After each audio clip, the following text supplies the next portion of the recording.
할렐루야. 오늘 이 시간 주님의 전에 나오신 우리 모든 성도님들을 주님의 이름으로 환영하고 축복합니다. 오늘 이 시간 우리 하나님께서 우리에게 주신 말씀을 통해서 참으로 자유로우리라는 말씀으로 복음 증거하겠습니다. 우리 교회는 참 좋은 교회입니다.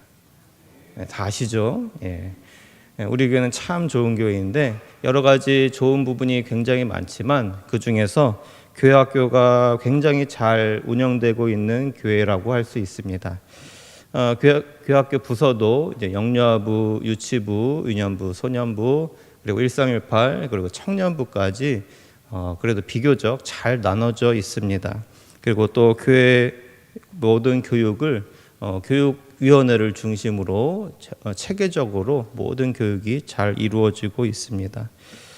이를 위해서 많은 봉사자들께서 각 부서에서 열심히 헌신하시면서 여기에서 수고를 일일이 열거하지 못할 정도로 너무나 많은 분들께서 각 모든 부분에서 어떻게 보면 구석구석이라고 할 수 있는 부분까지 잘 챙기시면서 열심히 헌신하고 있는 모습을 우리가 볼 수 있습니다.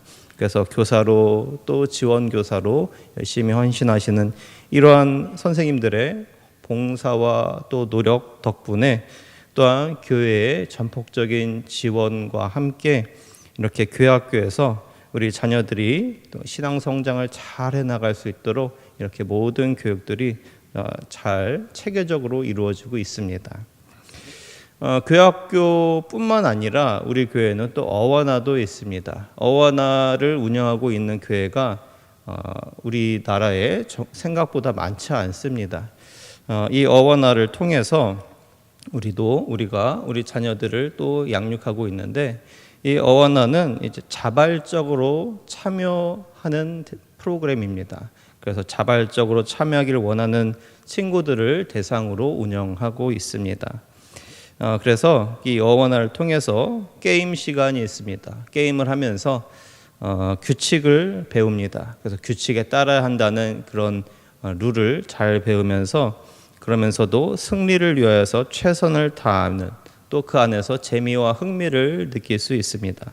또 소그룹 시간에는 이제 주중에 집에서 외워온 그 말씀을 다시 한번 친구들과 반 선생님과 함께 확인하면서 성경 말씀을 외웁니다. 그리고 대그룹 시간에는 함께 찬양하고 또 말씀을 듣고 또 시상을 하면서 우리 친구들이 계속해서 하나님의 말씀을 잘 외울 수 있도록 격려하는 시간이 주어집니다. 이 모든 시간을 위해서 많은 선생님들, 많은 교사들이 특별히 1318 친구들이 이곳에 교사로 헌신하면서 열심히 이 모든 교육 과정을 위해서 힘쓰고 있습니다. 우리 성도님들께서 교회학교와 어원화 이 모든 시간을 위해서 기도해 주시기를 먼저 부탁을 드리면서 말씀을 시작하고자 합니다. 우리 사랑하는 자녀들이 교회학교와 어원화를 통해서 신앙이 온전하게 성장할 수 있는 시간이 되게 해달라고, 또 우리 자녀들이 이 땅에서 말씀을 잘 배운 만큼 그 말씀을 이 땅에서 실천하며 또 하나님의 자녀로 살아갈 수 있도록 이 험한 세상, 이 악한 세상 속에서 하나님의 자녀로 살아갈 수 있는, 그래서 이 세상을 밝게 비추는 예수님께서 이 땅에 오셔서 세상의 빛이 되신 것처럼 우리도 이 세상 속에서 세상의 빛의 역할을 잘 감당해 나가는 우리들의 자녀들로 성장할 수 있도록 계속해서 기도해 주실 수 있는 우리 모든 성도님들 되시기를 바랍니다. 그래서 우리가 이렇게 성도님들의 기도와 또 교사들의 헌신을 통해서 교회학교와 어원화가 잘 운영되고 또 사랑하는 자녀들이 이 교회학교 또 어원화의 모든 공간에서 신앙이 날마다 성장할 수 있는, 그래서 귀하게 하나님께 쓰임받을 수 있는 우리 자녀들이 되시기를 위해서 함께 기도해 주실 수 있는 우리 성도님들 되시기를 간곡하게 부탁을 드립니다. 중요한 것은 결론은 우리 교회는 참 좋은 교회라는 것입니다. 한번 인사해 볼까요?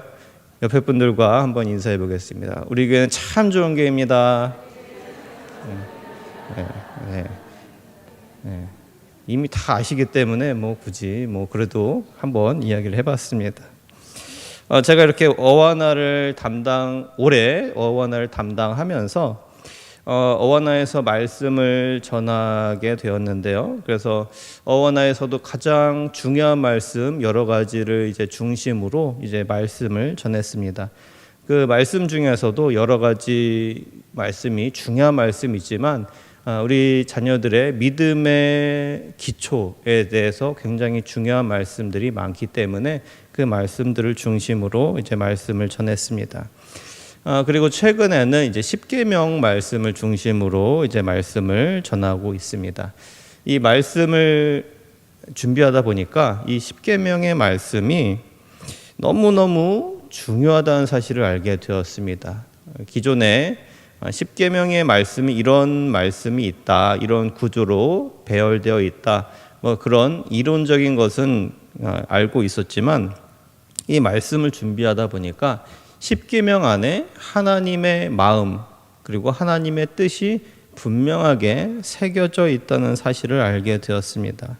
하나님께서 십계명을 돌판에 새겨 주셨는데 그 돌판에 새길 때 하나님의 마음과 하나님의 뜻이 그 돌판에 새겨져 있지 않을까 이런 생각을 하면서 이 십계명의 말씀을 보았습니다.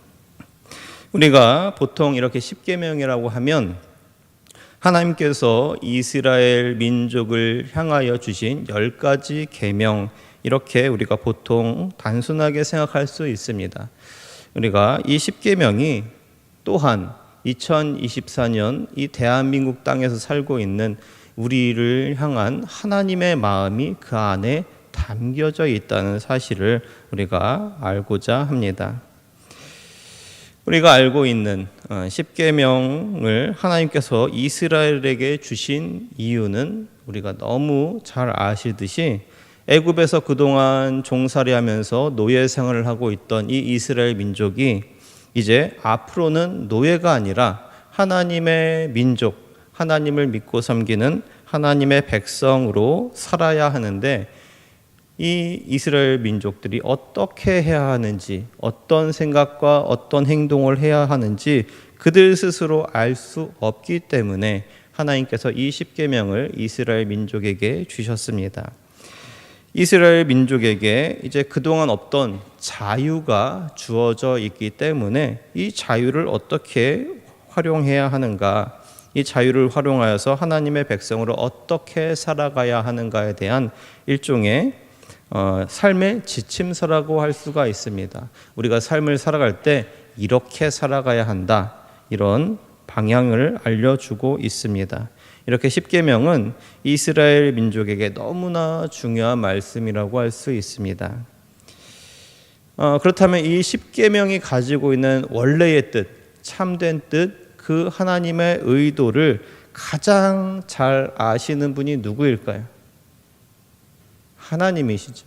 하나님께서 이스라엘 민족에게 주신 말씀이기 때문에 그 말씀을 하신 하나님께서 그 누구보다 가장 잘 아신다고 할 수 있습니다. 이 십계명에 담긴 하나님의 뜻과 의도는 하나님이 가장 정확하게 알고 계십니다. 하나님의 뜻과 의도를 우리에게 또한 정확하게 알려주시기 위해서 하나님 품속에 계시던 하나님의 아들 예수님께서 이 땅에 오셨습니다. 하나님의 나라에 대하여 그리고 우리가 이 땅에서 어떻게 살아가야 하는지에 대하여 여러 가지 말씀을 예수님께서 주셨는데 그 중에서 십계명에 대한 참된 의미를 두 문장으로 요약해 주셨습니다. 바로 하나님 사랑 그리고 이웃 사랑. 너무나 간단하게 말씀드리면 이렇게 두 문장으로 이야기할 수 있습니다. 우리가 예수님을 통해서 이 십계명이 가지고 있는 참된 의미를 우리가 알 수 있어야 되고 또 알아야 합니다.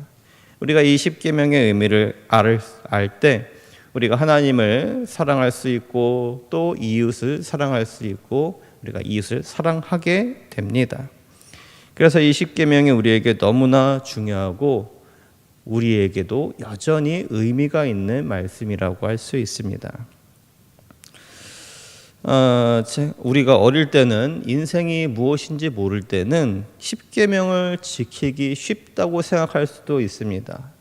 제가 그렇게 생각을 했습니다. 제가 어릴 때 교회학교를 통해서 십계명이 이런 게 있다. 10가지 계명이 있는데 이 10가지 계명을 반드시 지켜야 된다. 이런 이야기를 들었을 때 저는 그렇게 어렵지 않다고 생각을 했습니다. 왜냐하면 이 세상에 법이 얼마나 많은데 이 십계명은 10개밖에 안 되잖아요. 10개만 지키면 되는데 뭘 어렵게 생각하느냐.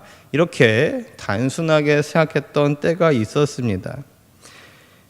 인생을 살다 보니까 이 십계명을 지키는 게 쉬울까요, 어려울까요? 너무너무 어렵습니다.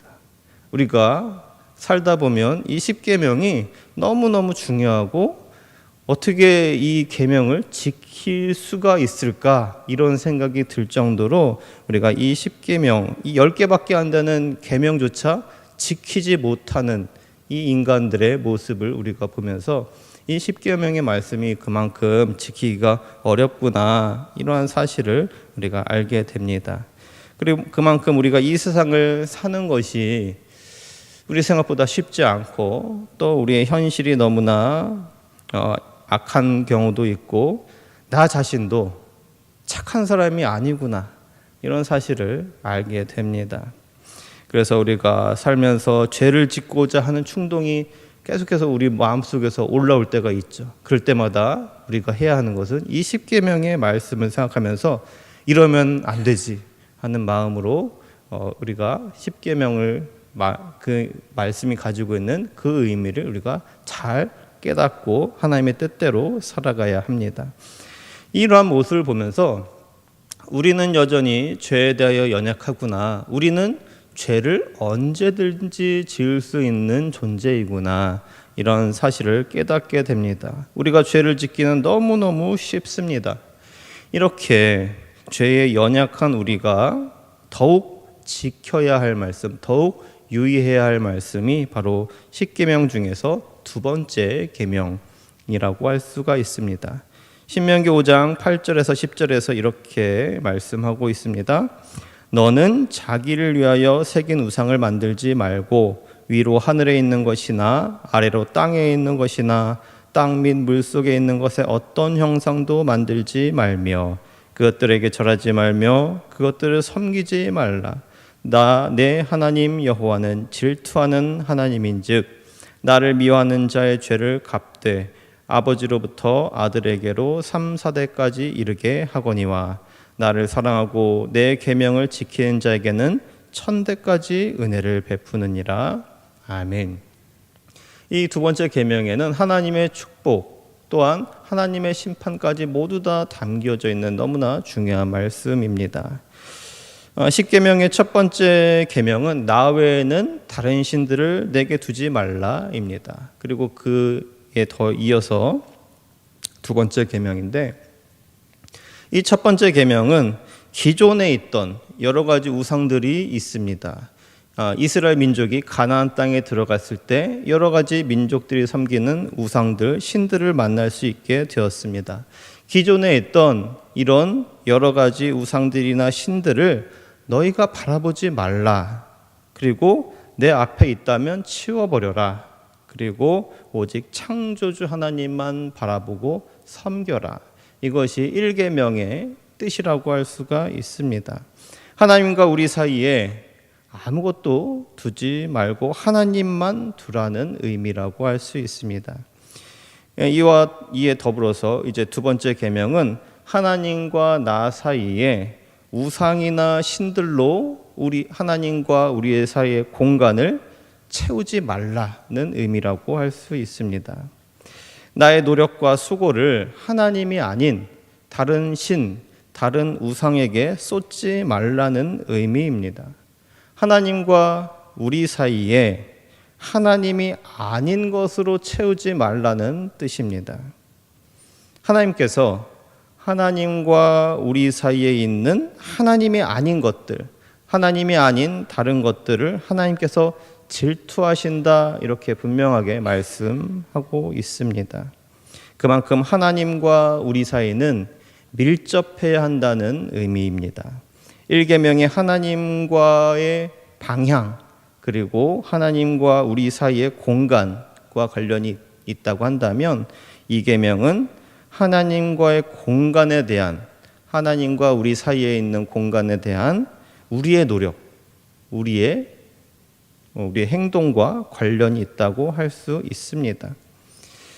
이렇게 하나님께서 2계명을 우리에게 주신 이유는 너무나 간단합니다. 우리가 자꾸 하나님 사이에 무엇인가를 집어넣기 때문입니다. 쉽게 말하면 하나님으로 우리가 만족하지 못할 때 우리가 하나님을 대신할 수 있는 우상을 집어넣게 됩니다. 자꾸 우리가 만들려고 하기 때문입니다. 하나님과 우리 사이의 공간을 하나님과 관련된 것으로 채워야 함에도 불구하고 자꾸 다른 것으로 채웁니다. 우리가 하나님과 우리 사이의 그 공간에 성령으로 충만해야 함에도 불구하고 성령 충만이 아니라 다른 것으로 집어넣으려고 합니다. 그만큼 우리가 여전히 죄의 습성을 가지고 있다는 뜻입니다. 하나님을 믿지 않는, 하나님을 따르지 않는 사람들은 이 공간을 다른 것으로 채우는 경향이 너무나 많습니다. 이렇게 하나님의 자리를 다른 것으로 채우는 이런 행위 자체를 우리가 죄라고 할 수 있습니다. 요즘 청소년 도박이 굉장한 문제로 되고 있습니다. 왜냐하면 이 핸드폰만 있으면 도박을 할 수 있기 때문입니다. 요즘 만화나 드라마를 이제 돈을 내지 않고 공짜로 보여주는 사이트가 있는데 그 사이트 옆에 광고를 하는 그 광고들이 바로 이런 불법 도박 사이트입니다. 호기심에 우리 친구들이 한번 들어갔다가 도박에 빠지는 경우가 너무나 많습니다. 청소년들이 주로 하는 도박들은 방법이 굉장히 쉽습니다. 그리고 결과도 빨리 나옵니다. 그래서 중독성이 훨씬 더 심합니다. 그래서 이 도박 때문에 많은 돈을 쏟아붓는 친구들이 굉장히 많습니다. 더 나아가서 본인들만 하는 것이 아니라 친구들에게 전파를 합니다. 그래야만 전파한 친구들이 돈을 쓰면 내가 또 수수료를 받을 수 있기 때문입니다. 물론 그 돈으로 이제 또 도박을 하면서 탕진하는, 그래서 결과적으로는 그 불법 도박 사이트를 운영하는 사람들만 돈을 벌 수 있는 구조가 됩니다. 이것은 청소년뿐만 아닙니다. 어른들도 역시 마찬가지입니다. 강원도 정선에 있는 너무나 유명한 카지노가 있습니다. 카지노 주변에 도박을 하는 사람들이 얼마나 많은지 모릅니다. 너무 수많은 사람들이 노숙을 하면서 이제 그곳에서 생활을 합니다. 도박을 하다가 전 재산을 날리고 카지노 근처에서 도박을 하면서 또한 노숙을 하면서 돈이 생길 때마다 다른 것을 하는 게 아니라 바로 도박장으로, 카지노로 달려갑니다.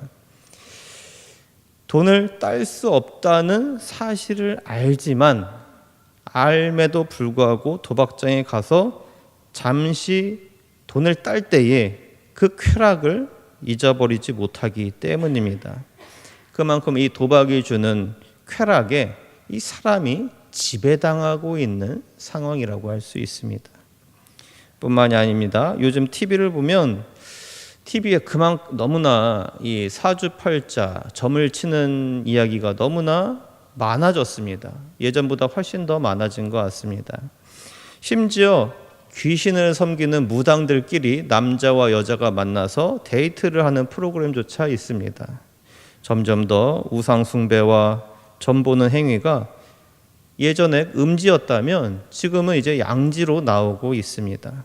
새해가 되면 점집을 찾아가서 점을 보는 행위는 당연하게 생각합니다. 재미라는 명분으로 타로점을 보고 있습니다.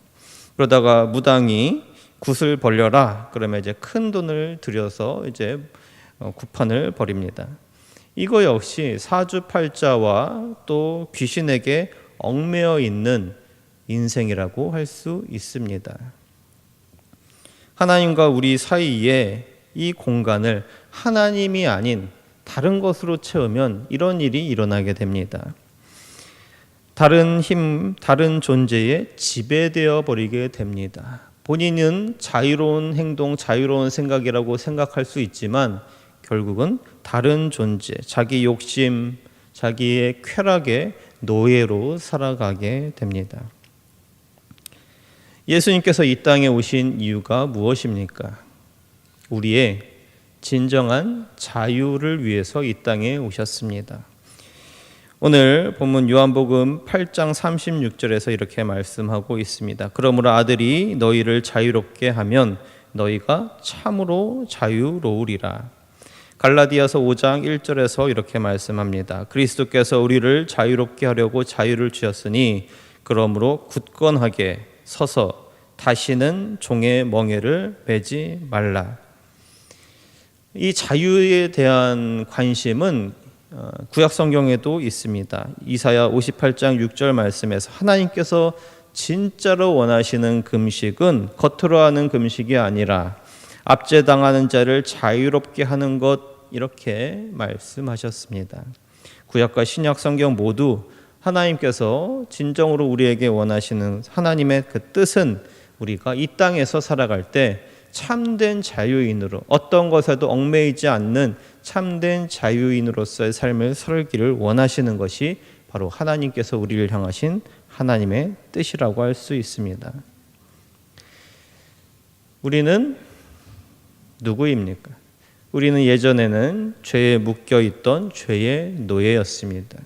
하지만 예수 그리스도를 믿는 믿음을 통해서 그 죄의 사슬이 깨지고 또 죄에서부터 탈출하게 되고 죄로부터 해방된 자유인입니다.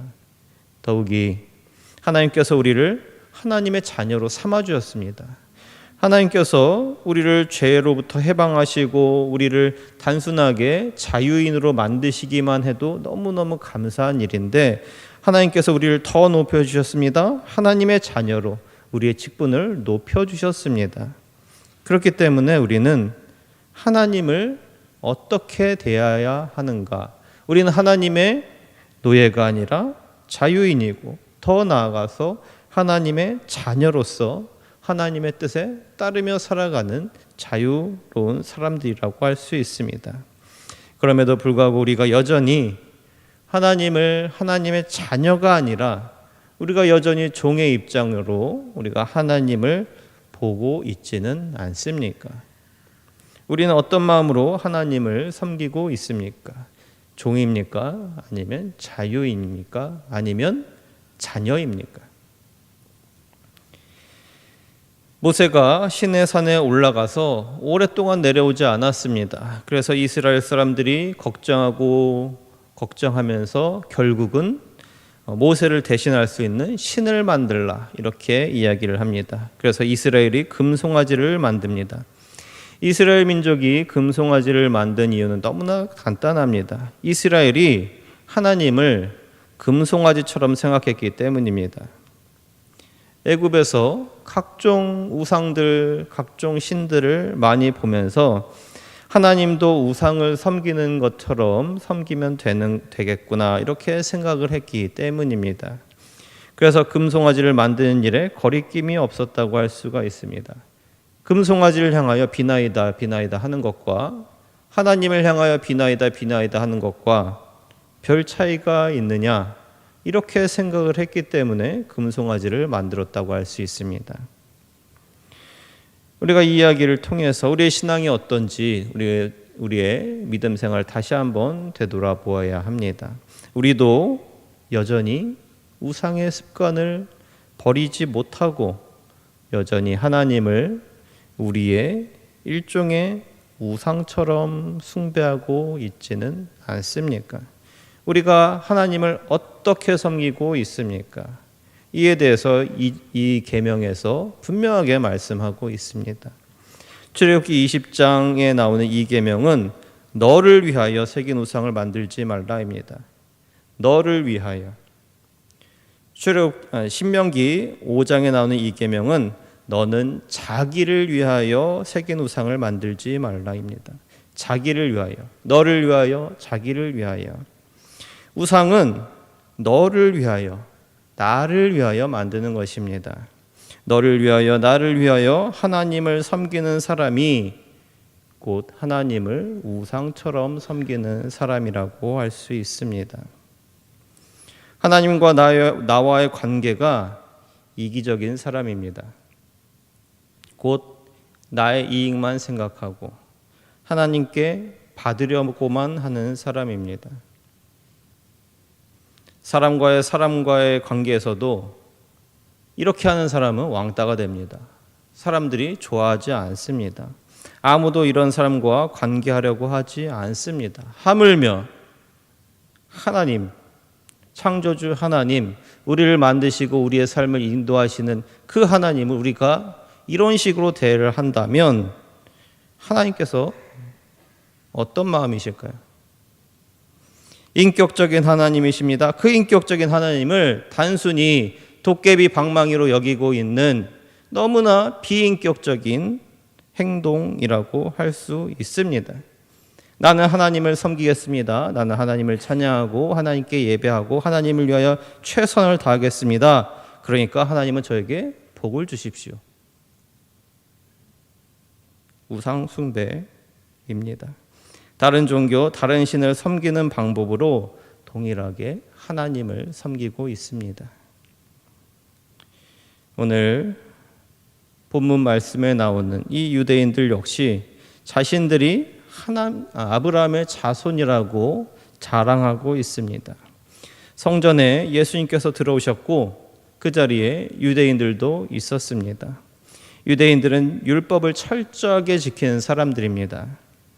이스라엘이 우상을 숭배하며 하나님의 뜻에 따르지 않았기 때문에 멸망당했구나 이렇게 생각을 했습니다. 그래서 더욱더 하나님의 뜻에 철저하게 순종하기로 결단을 하였습니다.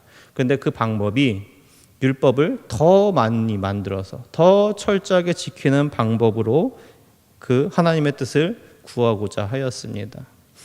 율법을 잘 지키면 구원을 받는다 이렇게 생각했습니다. 결국 도덕적인 노예, 율법의 노예가 되어버리고 말았습니다. 우리에게 그리고 나에게 하나님은 어떤 하나님이십니까? 하나님께서 우리를 종으로 만들지 않으셨습니다. 우리는 하나님의 은혜로 예수 그리스도를 믿는 믿음으로 우리는 하나님의 자녀가 되었습니다. 그렇기 때문에 우리는 하나님의 자녀로서의 삶을 살아가야 합니다. 하나님은 우리가 아무 것에서도 얽매이지 않고 자유로운 삶을 살기를 원하십니다. 이에 대해서 오늘 본문 말씀 8장 32절에서 진리를 알지니 진리가 너희를 자유롭게 하리라 이렇게 말씀하고 있습니다. 진리가 무엇입니까? 본디오 빌라도가 예수님 앞에서 했던 질문입니다. 빌라도 앞에 서 계신 분이 바로 예수님이신데 진리 그 자체이신 예수님께서 빌라도 앞에 서 계시는데 그 예수님께 진리가 무엇이냐 이렇게 물어봤습니다. 진리를 모르기 때문에 진리가 눈앞에 있지만 진리를 알아볼 수 없습니다. 빌라도에게 예수님을 그리스도로 믿는 믿음이 없었기 때문입니다. 믿음이 없는 사람이라고 할 수 있습니다. 우리는 믿음을 가진 사람입니다. 우리는 예수님을 우리의 그리스도로 믿고 따르는 그리스도인입니다. 믿음을 가지고 진리로 우리에게 자유가 주어졌다는 이 사실을 우리가 아는 우리라면 우리는 어떤 행동을 해야 할까요? 우리가 구원받았기 때문에 내 마음대로 내 생각대로 내 마음대로 내 인생을 살아도 되겠다 이렇게 생각하면 안 됩니다. 이렇게 주장하는 사람들이 구원파입니다. 하나님을 핑계로 죄를 짓는 것일 뿐입니다. 하나님께서 우리에게 원하시는 삶은 우리의 자유, 우리에게 값지게 주어진 이 자유를 우리가 자유롭게 다른 사람들을 위해서 살아가기를 하나님께서 원하십니다. 그것이 바로 타인을 위해 헌신하는 삶이라고 할 수 있습니다. 갈라디아서 5장 13절 14절 말씀 제가 읽어드리겠습니다. 형제들아 너희가 자유를 위하여 부르심을 입었으나 그러나 그 자유로 육체의 기회를 삼지 말고 오직 사랑으로 서로 종 노릇하라. 온 율법은 내 이웃 사랑하기를 내 자신과 같이 하라 하신 한 말씀에서 이루어졌나니. 아멘. 여기서도 예수님께서 요약하신 십계명의 말씀을 여기서도 언급하고 있습니다. 우리에게 자유가 주어졌지만 우리의 스스로의 결단으로 우리의 자유를 내려놓고 우리의 이웃을 섬기고 우리의 주변의 사람들을 사랑하는 일에 사용해야 합니다. 그것이 바로 우리가 진정으로 하나님을 사랑하는 사람이라면 우리의 이웃을 섬기는 모습이 우리 모습 속에서 나타나야 합니다. 이렇게 우리에게 주어진 자유로 나를 위하여가 아니라 이웃을 위하여 우리가 섬기며 살아갈 때 하나님께서 우리를 귀하게 여기시고 우리에게 크신 은혜를 베풀어 주실 줄로 믿으시기 바랍니다. 우리는 더 이상 종이 아닙니다. 우리는 자유인입니다. 종이 아니지만 스스로의 자유를 내려놓고 종의 역할을 감당하면서 살아가야 합니다. 우리는 이미 교회 곳곳에서 우리가 헌신하고 봉사하면서 이런 종의 역할을 우리가 스스로 감당하고 있습니다.